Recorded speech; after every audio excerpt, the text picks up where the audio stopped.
Hello and welcome to learning chemistry with S K Verma. Dear friends, मैं doctor S K Verma, assistant professor, government Dungar college Bikaner. HPSC PGT chemistry से related हम लोग आज इस video में बात करने वाले हैं और बेसिकली अभी आपका जो सब्जेक्ट नॉलेज टेस्ट होने वाला है 10 नवंबर को, जो होने वाला है एसकेटी, उसके बारे में ही ये वीडियो है कि आपको आपकी जो बाकी जो बचे हुए 15 दिन हैं इसकी आपकी प्लानिंग क्या होने वाली है, क्योंकि केवल और केवल आपके पास 15 दिन का समय है। आपका स्टडी मटेरियल क्या होना चाहिए अब, और क्या इंपॉर्टेंट पॉइंट्स हो सकते हैं एसकेटी के यानी कि सब्जेक्ट नॉलेज टेस्ट के, और आपको आंसर राइटिंग में कौन सी इंपॉर्टेंट बात का ध्यान रखना है, इसके बारे में हम लोग छोटा सा एनालिसिस लेने वाले हैं। 10 मिनट से ज़्यादा आपका लूंगा नहीं, क्योंकि आपके पास भी टाइम कम है। ठीक है, तो फटाफट से देखते हैं। और क्योंकि हमने स्क्रीनिंग टेस्ट के जो वीडियोज़ हैं, वो सॉल्यूशन वीडियोज़ हैं, ऑब्जेक्शनेबल जो क्वेश्चंस के जो वीडियोज़ हैं वो रिलीज़ किए थे, तो बहुत सारे जो साथी हैं एचपीएससी जो दे रहे हैं उन्होंने कमेंट किया है कि आपका सब्जेक्ट जो नॉलेज टेस्ट है इसके बारे में कोई गाइडेंस क्यों नहीं है। तो कम से कम शब्दों में मैं अपनी बात कहना चाहूँगा, फटाफट से हम सवाल लेते हैं। एग्ज़ाम डेट आपको पता है 10 नवंबर। ये जो सब्जेक्ट नॉलेज टेस्ट है इसका वेटेज आपको पता है 87.5% है, और बाकी जो 12.5 है वो आपका इंटरव्यू का वेटेज है। इसलिए इतना मान के चलिए कि आपका जो सिलेक्शन है वो एसकेटी के बेस पर ही होने वाला है, चाहे स्क्रीनिंग टेस्ट में किसी के कितने भी नंबर आए हों। एक बार जो जो जो आपके सब्जेक्ट नॉलेज टेस्ट में बेसिकली जो वैकेंसी है 255, उसका 4 गुना लोग इसमें बैठने वाले हैं, 1020 लोग बैठेंगे। इन 1020 में स्क्रीनिंग टेस्ट में किसके कितने आए थे इससे कोई मतलब नहीं है। सब्जेक्ट नॉलेज टेस्ट में जो अच्छे मार्क्स लाएगा वो आगे जाएगा। इसलिए सब्जेक्ट नॉलेज टेस्ट की तैयारी में इन बाकी बचे हुए 15 दिन में दिन रात आपको एक करना है। याद रखिए, आपकी दिवाली उस दिन आएगी जिस दिन आपका एचपीएससी पीजीटी में सिलेक्शन होगा। इसलिए दिवाली ये सब आती रहती है, लगे रहिए 10 नवंबर के लिए। ठीक है, अब कुछ मैं आपको ये बताने वाला हूं कि इन 15 दिन में आपको क्या पढ़ना चाहिए। बस एक कुछ टू द पॉइंट बात हम लोग करने वाले हैं। तो इसका आंसर मैं आपको यही बता देना चाहता हूं कि आपको केवल और केवल एनसीईआरटी ही पढ़नी है अब 15 दिन में, और आपको कुछ नहीं पढ़ना है। इसके जो कारण है, बेसिकली दो कारण मेरे पास हैं। एक तो स्क्रीनिंग टेस्ट का जो अभी एग्जाम हुआ था उसमें आप देख लीजिएगा, लगभग लगभग 85% जो क्वेश्चन है वो एनसीईआरटी से डायरेक्ट लिए गए थे। इसलिए ये कयास लगाया जा रहा है 100% यही होगा कि आपके एसकेटी के भी जो ज्यादातर क्वेश्चन है वो एनसीईआरटी से डायरेक्ट आएंगे। इसलिए एनसीईआरटी को आपको पढ़ना कैसे है, थ्योरी को अच्छे से रीडिंग लगाना है। ठीक है, इसके अलावा आपको क्वेश्चन केवल एनसीईआरटी के ही सोल्व करने हैं, इन टेक्स्ट क्वेश्चन करने हैं, एग्जाम्पल करने हैं, और इसके अलावा आपको उसके जो एक्सरसाइजेज हैं एनसीईआरटी की वो आपको लगानी है। ठीक है, तो ये बात हो गई। इसके अलावा एनसीईआरटी एग्जाम्पलर में यदि इतना सब हो जाए उसके बाद आपके पास टाइम हो, तो एनसीईआरटी एग्जाम्पलर में एक बार जो सब्जेक्टिव जो टेस्ट है, मतलब उसमें क्या बोलते हैं, सब्जेक्टिव क्वेश्चंस हैं कुछ एनसीईआरटी एग्जाम्पलर में, वो भी आपको लगाने हैं यदि आपके पास समय बच गया तो। इसके अलावा आपको कुछ नहीं पढ़ना। इसका रीजन एक तो मैंने आपको बता दिया, स्क्रीनिंग टेस्ट में 85% डायरेक्ट था। दूसरा जो इसका स्ट्रॉन्ग रीजन है वो है ये जो एसकेटी का क्वेश्चन पेपर है, एसकेटी 2023 का क्वेश्चन पेपर ही मेरे सामने है जो आपके सामने मैं रख रहा हूं। ये जो एचपीएससी 2023 हुई थी उसका सब्जेक्ट नॉलेज टेस्ट का क्वेश्चन पेपर है, वो मेरे पास है। इसमें आप देख लीजिए, टोटल क्वेश्चन इसमें कितने हैं, 18 हैं, जिनमें से आपको 15 करने हैं। इसका मतलब ये हुआ कि यदि एनसीईआरटी के बाहर से एक या दो क्वेश्चन आ भी गए तो भी आपको टेंशन लेने की कोई बात नहीं है। क्यों? क्योंकि आपके पास 3 क्वेश्चन का मार्जिन है। इसलिए आप एनसीईआरटी के अलावा कुछ भी मत पढ़िए। यदि एक आधा क्वेश्चन बाहर से भी आ गया तो भी आपको 18 में से करने तो केवल 15 ही हैं। ठीक है, ये दो रीजन है, स्ट्रॉन्ग रीजन है, जो ये कहते हैं कि आपको केवल और केवल एनसीईआरटी पढ़नी। इसके अलावा यदि आप कोई किताब उठाएंगे तो अपना खुद का नुकसान करेंगे। यस, आगे आगे हम लोग चलते हैं। आगे ये कहता है वर्ड लिमिट जो है क्वेश्चन में, वो आपको बिल्कुल ध्यान रखनी है। जो भी वर्ड लिमिट स्पेसिफाई की गई है आपको उसे एडहेर रहना है, यानी कि वर्ड लिमिट को फॉलो करना है। देखो, आंसर राइटिंग में मैं आपको बता दूं, सब्जेक्टिव टेस्ट में केमिस्ट्री में जो पूछा जाता है आपको पिन पॉइंट वही लिखना है। आपको यदि डेफिनेशन पूछी गई है, सीधा डेफिनेशन का स्टेटमेंट लिखिए, आगे और पीछे लिखने की कोई जरूरत नहीं है, किसने दिया था, कब दिया था, ये सब हमें कुछ नहीं लिखना है। यदि एग्जाम्पल पूछा है तो ही एग्जाम्पल लिखिए, अदरवाइज डेफिनेशन पूछा है तो डेफिनेशन लिखिए, टाइप पूछा है तो सीधा टाइप लिखिए, टाइप में आपको डेफिनेशन वहां पर ऐड करने की कोई जरूरत नहीं है। मेरा कहने का मतलब है वर्ड लिमिट को आपको ध्यान रख करके आंसर्स देने हैं।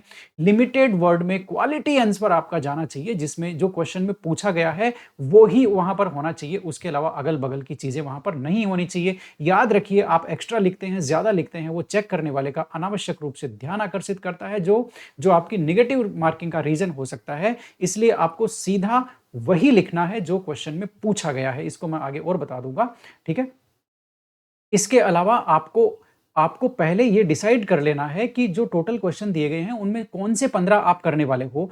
आपकी प्लानिंग होनी चाहिए। ऐसा नहीं होना चाहिए कि आपने कोई क्वेश्चन आधा अटेंड कर लिया, बाद में पता चला कि दूसरा क्वेश्चन आपको पूरा आता था। तो इन्होंने यही यही यहाँ पर कह दिया कि सीक्वेंशियल ऑर्डर में काउंट होगा, यानी कि एचपीएससी ने क्लियर कर दिया कि आप जो क्वेश्चन नंबर लगाते जाओगे, उसके हिसाब से जहाँ पर 15 हो गया, वहीं रुक जाएँगे। उसके बाद में आपने चाहे फुल का आंसर दिया हो, चाहे आधे का आंसर दिया हो, हमें कोई मतलब नहीं है। इसलिए आपको हमेशा याद रखना कि आपको कोई भी क्वेश्चन आधा-अधूरा अटेंड नहीं करना है। पहले ये देखना है कि फुल क्वेश्चन आपको कितने आ रहे हैं, वो अटेंड करना है। और आपको ज़ाहिर-सी बात है कि आप यदि आधे-आधे क्वेश्चन का आंसर देंगे, तो वो आपकी काउंटिंग 15 की पहले ही हो जाएगी और आपके मार्क्स नहीं आने वाले हैं, ठीक है? एडिशनल शीट तो आप जानते ही हैं, आपको कोई एडिशनल शीट नहीं दी जाएगी, जो इंग्लिश मीडियम में ही आपको आंसर लिखने हैं, उसमें कोई दिक्कत वाली बात नहीं है, ठीक है? अब जो आगे क्या बोलते हैं, इन्होंने कहा है अनलेस स्ट्रक ऑफ, यदि यदि आपने उसको काटा नहीं है, तो जो आपने आधा-अधूरा अटेम्प्ट किया है ना? वो भी उसमें मान लिया जाएगा और वो एक पूरा क्वेश्चन आपका काउंट हो जाएगा, ठीक है? तो इसलिए आप थोड़ा-सा ध्यान रखिएगा, यदि आपने दूसरे मीडियम में आंसर लिख दिया, है ना? वो भी आपके कोई मार्क्स नहीं मिलने वाले हैं। अब जो अगला है, वो ये एचपीएससी पीजीटी केमिस्ट्री 2023 का क्वेश्चन पेपर के क्वेश्चन्स हैं। मैं आपको बताने वाला हूँ कि ये सारे के सारे क्वेश्चन एनसीईआरटी में से हैं। शायद कोई एक आधा क्वेश्चन है जो एनसीईआरटी के बाहर का है, वो मैं आपको बता देता हूँ। जैसे ये चैप्टर 1 का है, ये चैप्टर आपके केमिकल बॉन्डिंग का हो गया, ये भी आपके चैप्टर 1 का। ये कंडक्टोमेट्रिक टाइट्रेशंस, ये एनसीईआरटी में एज़ इट इज़ नहीं दी हुई है।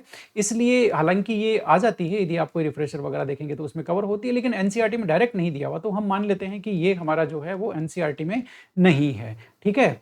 इसके अलावा आपके ये जो क्वेश्चन नंबर 4 है, एनसीईआरटी बेस पे होता है, ये भी एनसीईआरटी बेस पे होता है। ये सब थ्योरी में है, देखिए ये क्वेश्चंस। तो ये क्वेश्चंस ये बता रहे हैं कि आपको रीडिंग अच्छी तरह से लगा के जानी है एनसीईआरटी की। ये सारे क्वेश्चंस थ्योरी है, देखिए, है ना? ठीक है? तो आपको रीडिंग अच्छी तरह से लगा के जानी है। सारे क्वेश्चन एनसीईआरटी के अंदर से हैं, एक भी बाहर से नहीं है, ठीक है? तो आपका ये डी ब्लॉक का एक क्वेश्चन हो गया, ये आपके लेंथेनाइड, एक्टिनाइड, उसके कॉन्सेक्वेंसेस हो गए, ये आपके कोऑर्डिनेशन केमिस्ट्री का हो गया, पूरा एनसीईआरटी के बेसिस पे है, कहीं कोई प्रॉब्लम नहीं है। ये एनवायरमेंटल केमिस्ट्री क्लास 11 में दिया हुआ है। ये ज़रूर आपका आपका ऑर्गेनोमेटेलिक कंपाउंड्स का जो क्लासिफिकेशन है हैप्टिसिटी के बेसिस पर, ये एनसीईआरटी में नहीं है।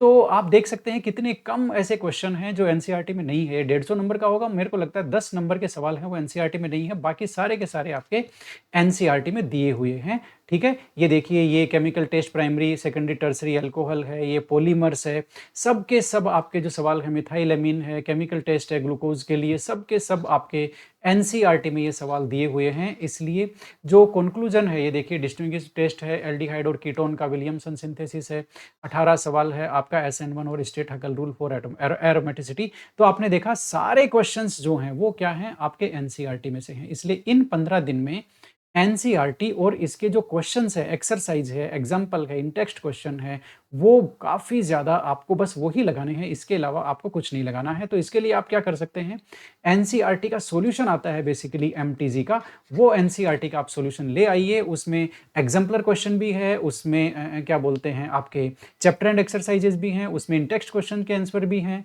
ठीक है? उसमें सभी तरह के क्वेश्चंस हैं जो आपको काफ़ी ज़्यादा हेल्प करने वाले हैं, और उस एक बुक से आपका पूरा एनसीईआरटी का सॉल्यूशन हो जाएगा। वो एमटीजी के एनसीईआरटी का सॉल्यूशन प्लस में एनसीईआरटी बुक से ही आपको थ्योरी पढ़नी है। इतना यदि आपने कर लिया तो इसमें इसमें 18 में से जो आपको 15 क्वेश्चन करने हैं वो आप पूरे में से पूरे कर सकते हो। तो आपने देखा कि मैंने बिल्कुल पिन पॉइंट इन्फॉर्मेशन मैंने देने की आपको कोशिश की है ना? ठीक है? तो आंसर राइटिंग का हमने ले लिया। आंसर राइटिंग में आपको बिल्कुल पिन पॉइंट आंसर रखना है और जो पूछा है वही लिखना है, और शब्द सीमा का, वर्ड लिमिट का स्पेशली ध्यान रखना है। अनावश्यक बिल्कुल नहीं लिखना है, ठीक है ना? और आपको आपका जो जो एसकेटी है वो ही आपका सिलेक्शन कराएगा, इसलिए दिन-रात लगे रहिए, बिल्कुल भी मत छोड़िएगा। एनसीईआरटी का सॉल्यूशन अपने पास रखिए, एक-एक क्वेश्चन को ध्यान से पढ़िए, थ्योरी की रीडिंग लगाइए क्योंकि इसमें थ्योरी में से बहुत सारे क्वेश्चंस आए हुए हैं, है ना? क्योंकि स्पेशली क्लास 11 की एनसीईआरटी में इन टेक्स्ट क्वेश्चंस और एग्जांपल्स की कमी है, इसलिए जो चैप्टर एंड एक्सरसाइजेज है वहाँ से क्वेश्चन आए हैं। इसके अलावा फिजिकल केमिस्ट्री के आप देखिए इसमें क्वेश्चंस बहुत कम हैं तो भी जो न्यूमेरिकल हैं वो बड़े न्यूमेरिकल नहीं है, तो आपको क्या करना है, फिजिकल केमिस्ट्री के जो बड़े वाले न्यूमेरिकल हैं उनको आपको टच नहीं करना है। जैसे सॉल्यूशन चैप्टर के आप देखेंगे तो बहुत सारे न्यूमेरिकल हैं, एटॉमिक स्ट्रक्चर के आप देखेंगे तो उसमें भी बहुत सारे न्यूमेरिकल हैं, ठीक है? इसकी ये आपको करने की बिल्कुल भी जरूरत नहीं है। न्यूमेरिकल आपको जो जो फॉर्मूले से फर्स्ट राउंड की बात कर रहा हूं मैं, यदि आपने बहुत अच्छी तैयारी कर ली है तो आप आगे और बढ़ सकते हैं। बाकी यदि आपने अभी तक नहीं पढ़े हैं तो आप केवल जो जो न्यूमेरिकल हैं, है ना, जो सिंपल डायरेक्ट फॉर्मूला बेस्ड हैं, आपको पहली बार में वही कवर करने हैं, उसके बाद में आपको अंदर जाना है। जैसे आप देखेंगे तो केमिकल इक्विलिब्रियम और आयनिक इक्विलिब्रियम वाला चैप्टर है, उसमें बहुत सारे न्यूमेरिकल हैं, इतने न्यूमेरिकल करने की आपको कोई जरूरत नहीं है। थर्मोडायनेमिक्स जैसे चैप्टर हैं जिसमें कम न्यूमेरिकल है, मेरे ख्याल से 15-20 क्वेश्चन है थर्मोडायनेमिक्स में, इस तरह के चैप्टर आप जरूर इस तरह के चैप्टर के आप क्वेश्चन कर सकते हैं न्यूमेरिकल पूरे। बाकी जिसमें बहुत ज्यादा न्यूमेरिकल्स हैं उसको आप छोड़ भी सकते हैं, ठीक है? उसको इतना पीछे पढ़ने की जरूरत नहीं है। तो मेरा कहने का मतलब है स्मार्टली जाइए, पूरे सिलेबस को कवर कीजिए। सिलेबस को आपको पूरे को कवर करना है। एनसीईआरटी में से 15 दिन में यदि आपने ये कर लिया, जो 25-26 यूनिट है सिलेबस की, 15 दिन में आपने ये कर लिया तो वो आपके लिए काफी ज्यादा इंपॉर्टेंट होगा और वो उसी से आपका सिलेक्शन हो सकता है। इसलिए एनसीईआरटी पढ़नी है, 15 दिन तक सॉल्यूशन साथ में रखना है, स्मार्टली पढ़ना है, अनावश्यक बड़े न्यूमेरिकल के पीछे नहीं पढ़ना है। सबसे पहले आपको थ्योरी का सिलेबस कवर करना है, ठीक है ना? ये इतना यदि आपने 15 दिन में कर लिया तो आपका सिलेक्शन एकदम निश्चित है। तो एचपीएससी सब्जेक्टिव पेपर के लिए मुझे यही बताना था। उम्मीद करता हूं कि आपको आपको ये जो इन्फॉर्मेशन है ये जरूर समझ में आएगी, ठीक है ना? तो हमने इंपॉर्टेंट पॉइंट्स हैं एसकेटी के वो ले लिए हैं। 15 दिन में आपको क्या करना है ये भी हमने ले लिया है, कहीं कोई प्रॉब्लम नहीं है। लगे रहिए और सिलेक्शन करके दिखाइए और फिर कमेंट कीजिए। जैसे आपने ये कमेंट किया कि सब्जेक्टिव के लिए बताइए, वैसे ही सिलेक्शन होने के बाद बताइए कि सर मेरा सिलेक्शन हो गया। Thank you very much.